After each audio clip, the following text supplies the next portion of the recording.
마가복음 2장 1절부터 12절까지 한 절씩 교독으로 하나님 말씀 봉독하도록 하겠습니다. 수일 후에 예수께서 다시 가버나움에 들어가시니 집에 계시다는 소문이 들린지라 많은 사람이 모여서 문 앞까지도 들어설 자리가 없게 되었는데 예수께서 그들에게 도를 말씀하시더니 사람들이 한 중풍병자를 네 사람에게 메워 가지고 예수께로 올세 무리들 때문에 예수께 데려갈 수 없으므로 그 계신 곳에 지붕을 뜯어 구멍을 내고 중풍병자가 누운 상을 달아 내리니 예수께서 그들의 믿음을 보시고 중풍병자에게 이르시되 작은 자야 내 죄사함을 받았느니라 하시니 어떤 서기관들이 거기 앉아서 마음에 생각하기를 이 사람이 어찌 이렇게 말하는가 신성 모독이로다 오직 하나님 한 분 외에는 누가 능히 죄를 사하겠느냐. 그들이 속으로 이렇게 생각하는 줄을 예수께서 곧 중심에 아시고 이르시되 어찌하여 이것을 마음에 생각하느냐.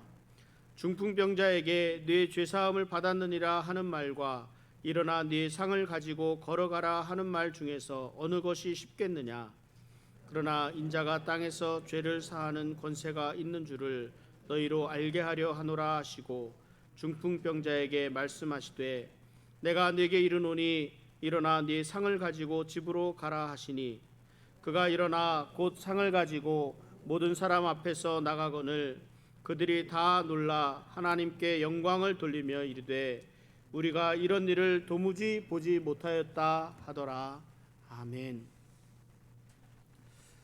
우리 빌립보서 4장 6절에서 7절 말씀에 이렇게 말씀하고 있습니다. 아무것도 염려하지 말고 다만 모든 일에 기도와 간구로 너희 구할 것을 감사함으로 하나님께 아뢰라. 그리하면 모든 지각에 뛰어난 하나님의 평강이 그리스도 예수 안에서 너희 마음과 생각을 지키시리라. 아멘. 우리가 하나님께 기도하는데 주시는 응답이 너희의 마음과 생각을 지키시리라 하는 그런 말씀입니다. 사람이 보는 시각에 따라 그리고 관심의 정도에 따라 사람들은 서로 다르게 판단하고 다르게 생각하게 됩니다. 똑같은 장면을 보면서도 서로 다른 반응이 나올 수밖에 없습니다. 왜냐하면 각 사람마다 자신의 마음과 생각이 있기 때문입니다. 꽃을 좋아하는 사람은 이 꽃핀 모습을 보면 정말 기뻐하고 즐거움을 가질 수 있습니다. 그러나 꽃에 별로 관심이 없는 사람은 오히려 알러지에 대한 두려움이 더 클 뿐 그냥 별로 아무런 감동이 없을 수도 있습니다. 대부분의 사람들은 먹는 것에 참 관심이 많습니다. 몸에 좋은 것, 맛있는 것은 우리들 대화의 대부분을 차지하고 있습니다. 그러나 그닥 먹는 것에 관심이 별로 없는 사람들은 왜 만날 때마다 먹는 얘기만 하냐고 불평을 하게 됩니다. 우리의 구할 것을 하나님께 아뢰면 하나님은 예수 안에서 우리의 마음과 생각을 지키도록 해주신다는 말씀이 그래서 참 중요합니다. 내가 어떤 마음, 어떤 생각을 가지고 있느냐에 따라서 내 보는 시각이 달라지기 때문입니다. 그 결과가 내가 나아가야 하는 그 방향이 정해집니다.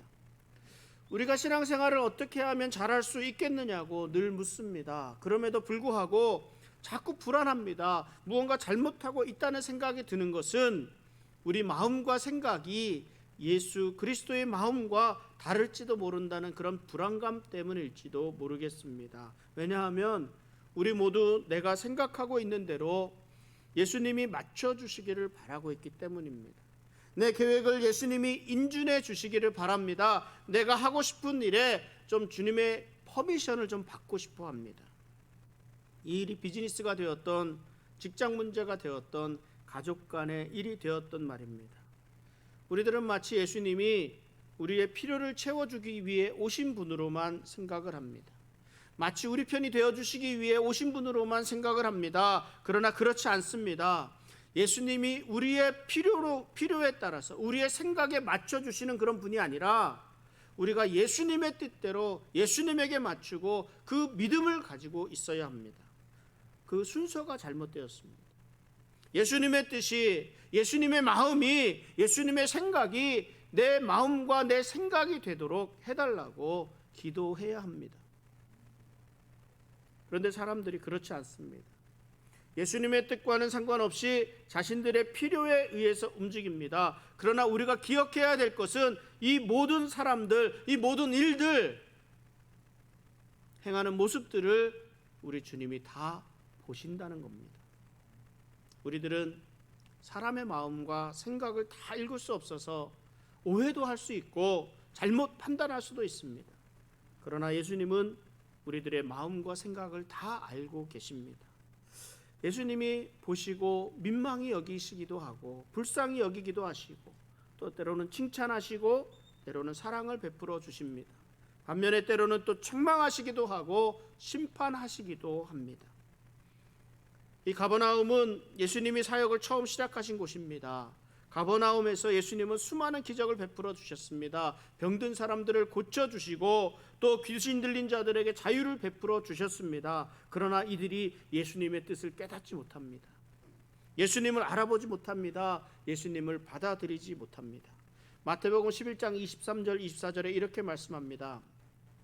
가버나움아 내가 하늘에까지 높아지겠느냐 음부에까지 낮아지리라. 내게 행한 모든 권능을 소돔에서 행하였더라면 그 성이 오늘까지 있었으리라. 내가 너희에게 이르노니 심판날에 소돔 땅이 너보다 견디기 쉬우리라 하시니라. 예수님이 가버나움에서 얼마나 많은 기적을 행하셨으면 이렇게까지 말씀하셨겠습니까? 그럼에도 불구하고 이들은 예수님을 받아들이지 않았습니다. 예수님이 처음 사역을 시작하시면서 이 가버나움에서 모든 많은 병든 자를 고쳐주셨습니다. 귀신 들린 자들을 해방시켜 주셨습니다. 사람이 너무 많아져서 그 동네로 들어갈 수 없게 되었기에 예수님이 다른 동네로 다 가서 전도하셨습니다. 그리고 그렇게 전도하러 다니시다가 다시 가버나움에 들어오셨습니다. 가버나움 사람들은 예수님의 소문을 들었습니다. 주변 사람들에게 그 예수님의 기적을 경험했던 경험담들을 들었습니다. 그래서 예수님이 다시 들어오셨다는 말씀 소식을 듣고 많은 사람들이 예수님에게 모여들었습니다. 문 앞까지도 들어설 자리가 없을 정도였습니다. 이때 사람들이 한 중풍병자를 4사람에게 메워가지고 예수님께 나아오고자 했습니다. 그 말씀이 2장 3절에서 4절 말씀인데 다시 한번 읽어보도록 하겠습니다. 사람들이 한 중풍병자를 4사람에게 메워가지고 예수께로 올세 무리들 때문에 예수께 데려갈 수 없으므로 그 계신 곳에 지붕을 뜯어 구멍을 내고 중풍병자가 누운 상을 달아내리니. 참 답답하다는 생각을 좀 하게 됩니다. 이왕 친구를 위해 도우려고 작정을 했으면 좀 빨리 서둘러 갖고 맨 앞자리에 가서 좀 앉아 있었으면 좋았을 텐데 왜 이렇게 그 사람이 많아서 들어가지 못할 정도까지 돼서 이렇게 늦어졌을까, 이런 생각을 좀 해봤습니다. 예수님 오셨다는 소식을 좀 늦게 받아서 늦게 왔을 수도 있을 것입니다. 아니면 사람들이 좀 게을러서 늦어졌을 수도 있을 것입니다. 아니면 정말 가서 고침을 받을 수 있을까 하는 그런 의심이 좀 들어서 머뭇머뭇했을 수도 있습니다. 빨리 결정하지 못하고 주저했기 때문에 늦었을 수가 있습니다. 여러 가지 이유가 있습니다. 그러나 예수님이 언제까지 그곳에 머무르실지 아무도 모릅니다. 때에 따라서는 머뭇머뭇하다가 기회를 놓치게 됩니다. 그런데 많은 사람들, 우리 대부분의 사람들이요, 이 머뭇머뭇하고 주저주저 하다 보면요, 내가 이 잘 될 것이라는 것, 내가 이것을 하게 되면 좋은 결과를 가져올 것이라는 것보다는 좀 절망적인 것에 더 이렇게 생각이 더 됩니다. 그러니까 잘 안 되는 쪽으로, 할 수 없다라는 쪽으로, 하지 안 된다는 쪽으로 더 많이 선택을 하는 것을 보게 됩니다. 그래서 결국은 주저주저 하다가 포기하는 일들이 참 많습니다. 그러나 하나님이 우리에게 기회를 주실 때에는 머뭇거리지 말고 바로 붙잡을 수 있어야 합니다. 예수님에게 따로 시간표가 정해져 있어서 언제까지만 가면 된다 이런 것이 아닙니다. 예수님에게는 우리가 언제든지 나아가면 우리의 병은 고침받을 수 있습니다. 우리의 필요는 채워질 수 있습니다. 주저하지 말고 포기하지 말고 언제든 주님 앞에 나아갈 수 있는 저와 여러분들이 되시기를 바랍니다. 그런데 여기에서 우리가 또 한 가지 생각해 볼 것이 있습니다. 성경은 무리들 때문에 예수께 데려갈 수 없었다고 말씀하고 있습니다. 예수님에게 중풍병자를 보이기 위해서는 그 무리를 뚫고 앞으로 나가야 하지 않겠습니까? 그런데 무리들로 인해서 막혀서 갈 수가 없었다고 말씀하고 있습니다. 이 사람들이 먼저 왔던 사람들, 그러니까 앞에서 막고 있는 사람들에게 좀 부탁하지 않았겠습니까? 내가 중풍병자를 데리고 왔으니까 길 좀 열어달라고 얘기하지 않았겠습니까? 사람들이 길을 비켜주지 않았어요. 먼저 와 있던 사람들이 더 급한 사람들이 많았던 모양이지. 아니면 아무런 관심도, 이 사람에게 아무런 관심도 없고 그저 내가 보고 있는 이 앞에 있는 장면에만 관심이 있었기 때문에 그랬던 것 같습니다. 웬만하면 길을 내어줄 수 있었을 텐데도 말입니다. 오늘 우리 교회가 이렇게 되어서는 안 됩니다. 예수님께 나아가고자 하는 사람들이 다른 사람들의 무관심 때문에 먼저 된 자들로 인해서 막혀서는 안 될 것입니다. 우리 많은 사람들은 내가 해야 하는 일이 있습니다. 할 일도 많고요. 내가 챙겨야 될 사람들도 많이 있습니다. 그러다 보니까 다른 사람들이 보이질 않습니다. 교회에 정착해야 될 사람, 도움이 필요한 사람, 어색해서 자리를 잡지 못하는 사람들이 보이지가 않습니다. 이런 분들은 그냥 주변에서 왔다 갔다 하다가 결국 교회 안으로 들어오지 못하고 떠나가게 됩니다. 그냥 우리가 관심을 가지고 우리 주변을 돌아볼 수 있기를 바랍니다. 중풍병자의 친구들은 무리들 때문에 예수님께 나아가지 못한다고 해서 포기하지 않았습니다. 이들은 집 밖으로 나가서 돌아서 지붕 위로 올라갔습니다. 그리고 그 지붕을 뜯어서 구멍을 냈습니다. 이 친구들에게는 간절함이 있었습니다. 어떻게 해서든 이 중풍병을 앓는 친구를 예수님에게 보이면 낫게 될 것이라, 이런 믿음, 그 간절함은 지붕을 뚫어서라도 예수님 앞에까지 가겠다는 열정으로 드러났습니다. 오늘 같으면 상상도 할 수 없는 광경이지. 당시 이스라엘의 집 구조는 그냥 평평한 지붕, 거기에 기와를 그런 회반죽하고 짚하고 모래를 섞어서 이렇게 평평하게 만든 지붕이었습니다. 중풍병자의 친구들은 이 지붕에 있는 기와를 하나씩 뜯어서 구멍을 내고 그 침상의 귀퉁이, 네 귀퉁이에 줄을 달아서 이렇게 예수님 앞으로 달아 내렸습니다. 이에 마가복음 2장 5절은 이렇게 기록합니다. 예수께서 그들의 믿음을 보시고 중풍병자에게 이르시되 작은 자야 네 죄사함을 받았느니라 하시니, 예수님이 이들의 믿음을 보셨습니다. 참 이 장면을 상상해 보는 것도 얼마나 재미있는지 모릅니다. 예수님이 천국 말씀을 전하셨습니다. 예수님의 가르치시는 것은 다른 사람들과 다를 정도로 놀랍다고 말씀하셨습니다. 그러니까 얼마나 이 시간 진지하게 사람들이 예수님의 말씀을 듣고 있었겠습니까? 지금도 이렇게 아무 소리 없이 고요하게 저한테만 집중하고 있는데 당시에 이들은 얼마나 예수님한테 집중하고 있었겠습니까? 그런데 갑자기 천장에서 뿌직뿌직 소리가 들립니다. 먼지가 풀풀 날리기 시작합니다. 생각해 보세요. 이 앞에서 이게 지금 뚫리고 구멍이 나가고 여기서 지금 뭔가가 내려오고 있습니다. 심상에 이렇게 들려서 내려오고 있어요. 사람들은 무슨 일인가 했을 겁니다.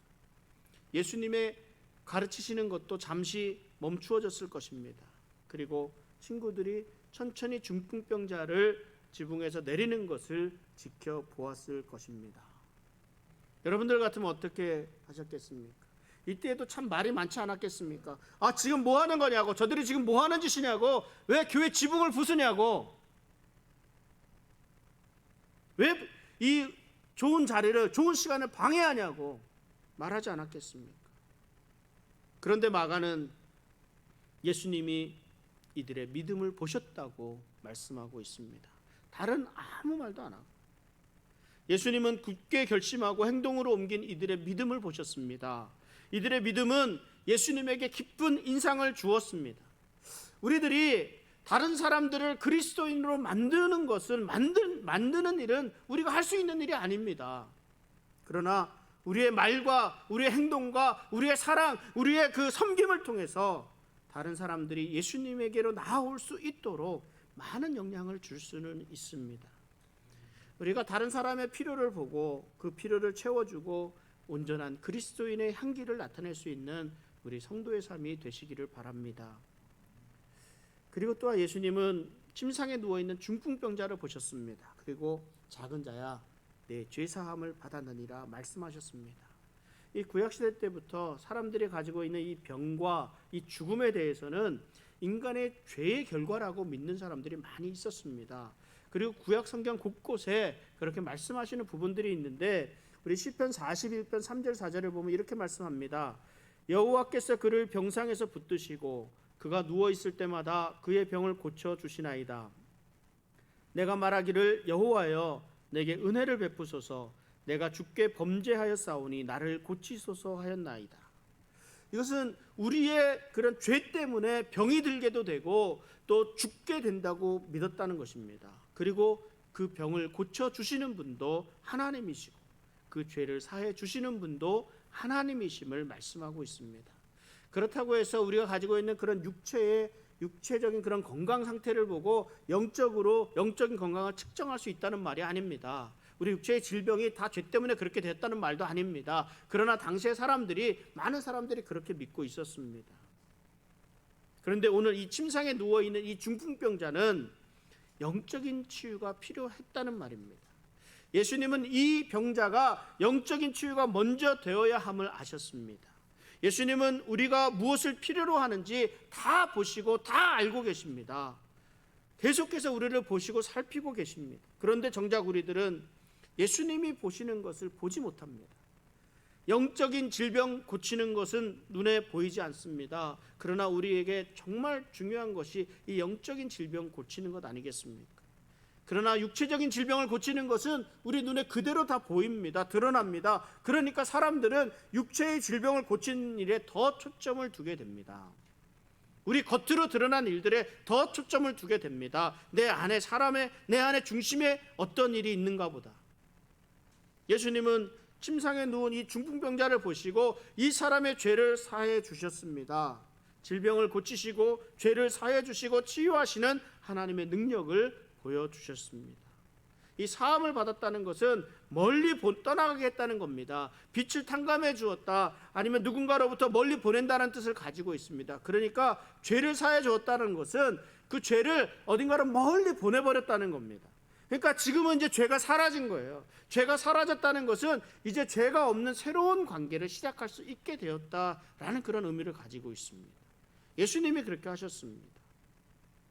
마가복음 2장 6절 7절에 보면 근데 이런 말을 합니다. 어떤 서기관들이 거기 앉아서 마음에 생각하기를 이 사람이 어찌 이렇게 말하는가? 신성모독이로다. 오직 하나님 한 분 외에는 누가 능히 죄를 사하겠느냐?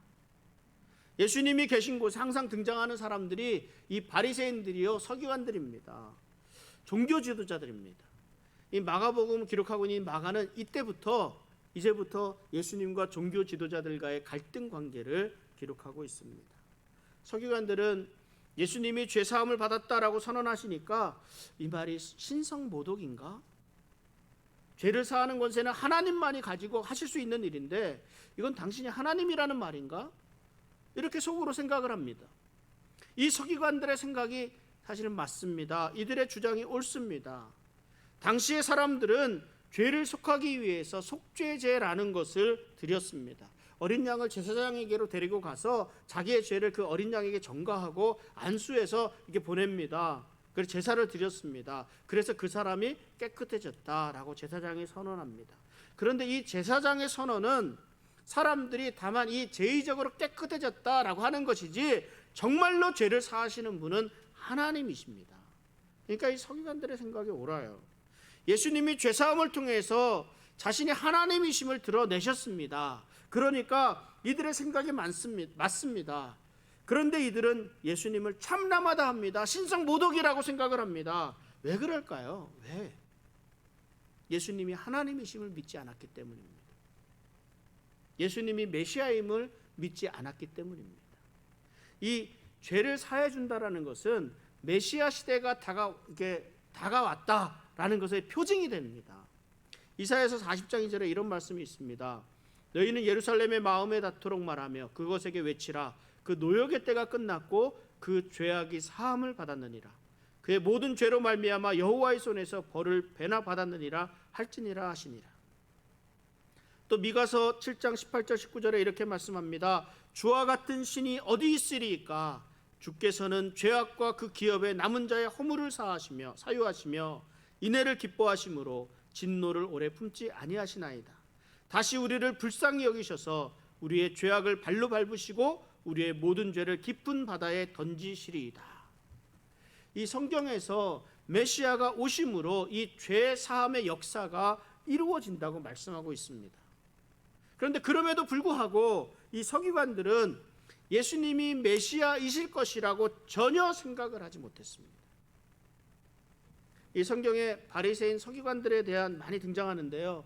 이 바리새인들이 참 흠잡기를 잘하는 사람들로 유명했다고 합니다. 다른 사람의 잘못을 지적합니다. 당신 신앙생활 그렇게 하면 안 되지 라고 하는 이런 지적, 비판 이런 것들 말입니다. 그러나 영적으로 강력한 해결책을 제시하지는 못했다고 합니다. 이 사람은 이것이 잘못됐고 저 사람은 저것이 잘못되었고 우리 교회는 이게 안 된다 뭐 이렇게 비판을 많이 하게 됩니다. 근데 비판 자체가 잘못된 것은 아닙니다. 잘못된 점, 부족한 점들이 있으면 살펴야 합니다. 그리고 그 부족한 점, 잘못된 점을 메꿔 나갈 수 있어야 합니다. 그래야 교회가 자라갈 수 있습니다. 그 사람이 성장할 수 있습니다. 왜 그럴까요? 우리는 한 형제이기 때문입니다. 예수님을 머리로 한 교회의 지체이기 때문입니다. 우리는 한 성령으로 한 믿음을 가지고 한 목적을 가지고 함께 나아가는 한 지체가 되기 때문입니다. 제가 종종 자주 교회 곳곳을 이렇게 돌아보게 됩니다. 그러면 그 전에 보았던 것과 달라진 것이 참 많이 있어요. 교회 화장실에 벽에 구멍이 있었는데 어느 순간에 보니까 구멍이 덮여 있고 깨끗하게 페인트가 칠해져 있습니다. 주방에 가니까 깨끗하게 청소가 잘 돼 있어요. 또 청소 도구들을 보니까 청소 도구들이 뭐 차곡차곡 잘 쌓여져 있습니다. 누가 하셨을까요? 누가 하셨을까요? 제가 했습니다 하시는 분이 안 계시네요. 누군가 하셨겠죠. 누군가 우리 장로님들, 우리 권사님들, 우리 집사님들이 하셨겠지요. 저는 잘 모르지만 예수님이 보고 계십니다. 예수님이 이들의 마음을 보시고 기뻐하시면서 크게 축복해 주시는 줄 믿습니다. 문제가 보이고 어려움이 보일 때요, 앉아서 비판만 하는 것은 정말 쉬운 일입니다. 누구나 다 볼 수 있습니다. 그러나 그 부족함을 메우고 잘못된 부분을 고쳐나가려고 애쓰는 것은 쉽지만은 않습니다. 그럼에도 불구하고 열심히 수고하고 헌신하시는 우리 성도님들에게 감사를 드립니다. 예수님은 모든 사람들, 우리들의 모든 마음과 생각을 다 알고 계십니다. 마가복음 2장 8절에는 이렇게 말씀합니다. 그들이 속으로 이렇게 생각하는 줄을 예수께서 곧 중심에 아시고 이르시되 어찌하여 이것을 마음에 생각하느냐.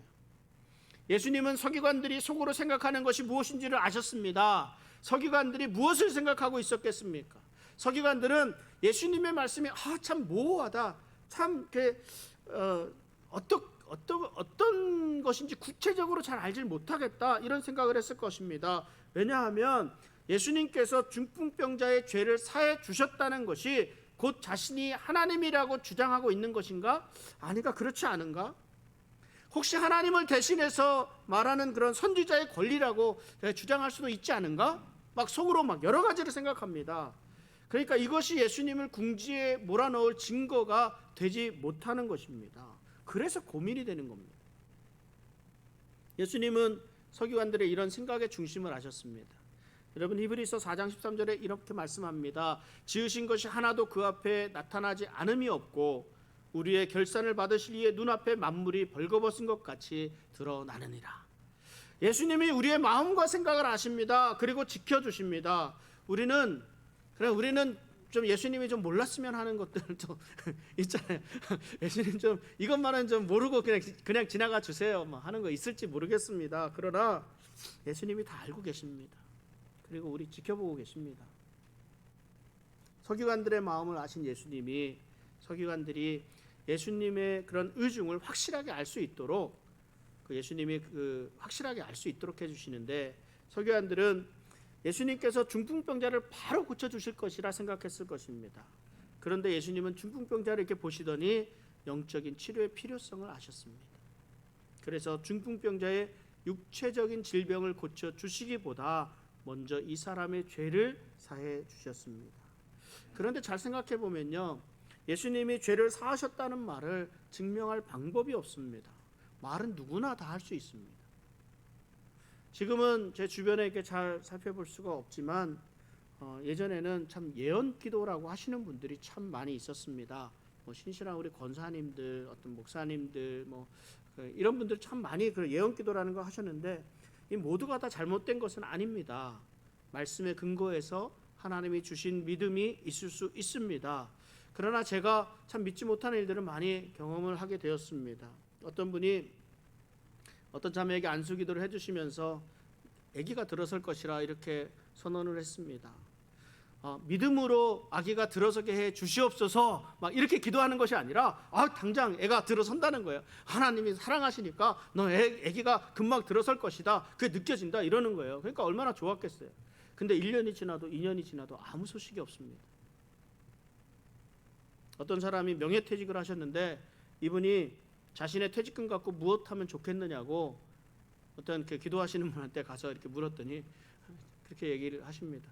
참 이게 우리나라 사람들 특징인 것 같아요. 왜냐하면 뭐 전보로 다니고 막 이런 그런 기본적인 게 있으니까 자연스럽게 그렇게 되는 모양입니다. 그러니까 그분이 장터국수집을 해라 이렇게 얘기를 했답니다. 장터국수, 옛날에는요 좀 이렇게 돈 있으면 장터국수집 많이들 이렇게 하고 유행일 때가 있었습니다. 근데 6개월 만에 망했습니다. 6개월 만에 망하고 나서 그 사람한테 다시 찾아가서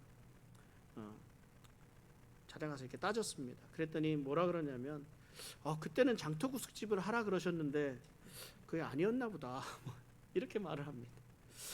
정말 어이가 없지 않습니까? 우리 하나님 두려운 줄을 알아야 합니다. 이렇듯 말로는 무엇이든 다 할 수 있습니다. 그러나 증명할 방법이 없습니다. 그래서 더 쉽게 내뱉는 것만 같습니다. 중풍병자를 고치기 위해서는 큰 능력이 필요하지 않겠습니까? 능력과 권세를 가진 사람이 필요했습니다. 그래서 사람들은 눈에 보이는 이 기적을 더 좋아합니다. 더욱 중요한 영적인 치료보다 육체적인 질병, 눈에 보이는 것을 그 기적을 더 좋아합니다. 그러나 예수님은 죄를 사하는 권세가 있음을 알게 하시기 위해서 이 일을 행하셨다고 말씀합니다. 사람들은 죄가 사해지는 것을 볼 수가 없습니다. 그러니까 예수님이 어떻게 하셔요? 중풍병자에게 명령하십니다. 일어나 내 상을 가지고 집으로 가라. 이에 중풍병자가 즉각 순종합니다. 이 장면에서도 예수님께서 이 병자의 그 완전한 치유를 이루어 주셨음을 알 수 있습니다. 일어나 가라는 건 뭐예요? 우리 중풍병자들은 대부분 다리를 마음대로 잘 못 쓰고 손을 잘 마음대로 못 씁니다. 일어나라 가라 하는 것은 그 다리가 완전히 고쳐졌다는 것을 나타내요. 침상을 자기 손을 들고 가라 하는 것은 이제 손을 자유롭게 쓸 수 있다는 것을 말합니다. 예수님께서 이렇게 완벽하게 고쳐주셨다라는 것을 말씀하고 있습니다. 마가는 이 일 이후에 이 중풍병자의 행동과 그 사람들의 반응을 기록하는데 그게 12절 말씀입니다. 그가 일어나 곧 상을 가지고 모든 사람 앞에서 나가거늘 그들이 다 놀라 하나님께 영광을 돌리며 이르되 우리가 이런 일을 도무지 보지 못하였다 하더라. 중풍병자가 일어나서 모든 사람 앞에서 나가는 것을 보고 사람들이 다 놀랐습니다. 그리고 하나님께 영광을 돌렸습니다. 무엇이에요? 예수님이 원하시는 대로 되었다는 것입니다. 예수님이 행하시는 일을 보고 하나님께 영광을 돌렸습니다. 이전의 사람들은 예수님의 가르침에 놀랐습니다. 그것뿐이었습니다. 이전의 사람들은 귀신을 쫓아내는 것, 예수님이 귀신을 쫓아내는 것을 보고 기이히 여겼다, 놀랐다고 말씀합니다. 그러나 끝이었습니다. 근데 이제 중풍병자가 고침받는 것을 보고 놀랐습니다. 그리고 이제 하나님께 영광을 돌립니다. 이제 좀 무언가 제대로 되는 것 같지 않습니까? 말씀을 정리합니다. 예수님께서는 우리 한 사람 한 사람을 다 보고 계십니다. 예수님은 중풍병자 한 사람을 침상에 누이고 지붕을 뚫어서 예수님께 데리고 오는 그 친구들을 보셨습니다. 그 친구들의 믿음을 보시고 중풍병자를 치료해 주셨습니다. 우리가 주님 앞에 나아갈 때는 적당한 때라는 것이 없습니다. 매 순간 매 기회가 될 때마다 주님 앞에 나아가야 합니다. 그러나 우리들 상황은 주님 앞에 나아갈 기회를 자꾸만 미루도록 합니다. 주저하도록 합니다. 때로는 멈칫할 때도 있습니다. 사람들의 비판을 받기도 하고 사람들의 정죄를 받기도 합니다. 그럼에도 불구하고 주님밖에는 방법이 없습니다. 그러니까 나가야 합니다. 주님 앞에 나아가는 길만이 우리가 온전히 살아갈 수 있는 길입니다.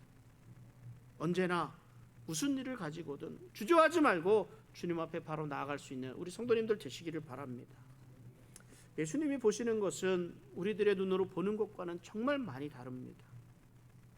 우리들의 눈에 보이는 육체의 질병을 고치는 것, 우리들은 거기에 더 초점을 두고 있습니다. 그러나 예수님은 우리를 보시고 우리의 필요를 아시고 그에 맞게 우리의 필요를 채워주십니다. 영적인 치료가 우선이 되어야 될지 아니면 육체적인 질병이 먼저 우선이 되어야 될지를 잘 알고 치료해 주십니다. 예수님은 침상 위에 누워있는 이 중풍병자를 보셨습니다. 그러나 그 안에 죄의 문제를 먼저 해결해야 함을 알아보셨습니다. 중풍병자의 죄를 사해 주시고 일어나도록 하셨습니다. 예수님은 또한 이 일로 인해서 심란해진 이 서기관들의 마음을 보셨습니다. 이들의 마음은 오직 예수님을 궁지로 모는 일만이 가득했습니다. 예수님은 이런 마음도 보세요. 그리고 그들이 더 이상 갈등하지 않도록 확실하게 예수님이 하나님 되심을 보여주셨습니다. 예수님이 하나님이심과 죄사함의 건세를 가지고 계심, 그리고 육체의 질병 또한 완벽하게 고쳐주실 수 있는 능력을 나타내 주셨습니다. 예수님은 우리 한 사람 한 사람의 모든 것을 보고 계십니다. 그리고 너무나도 잘 알고 계십니다. 우리 마음의 갈등까지도, 우리 마음에 가지고 있는 주저함, 머뭇머뭇하는 것, 우리 마음의 약점까지도 모두 알고 계십니다. 그러므로 우리가 주님 앞에서 온전하게 살아가기 위해서는 언제든지 주님 앞에 나아가야 합니다. 주님께 모든 것을 맡기고 주님께서 우리의 마음과 생각을 지켜주시기를 위해서 기도해야 합니다. 우리 주님 뜻대로 순종하며 주님이 원하시는 온전한 성도의 삶을 살아갈 수 있는 우리 성도님들 되시기를 주님의 이름으로 축원합니다. 기도하겠습니다.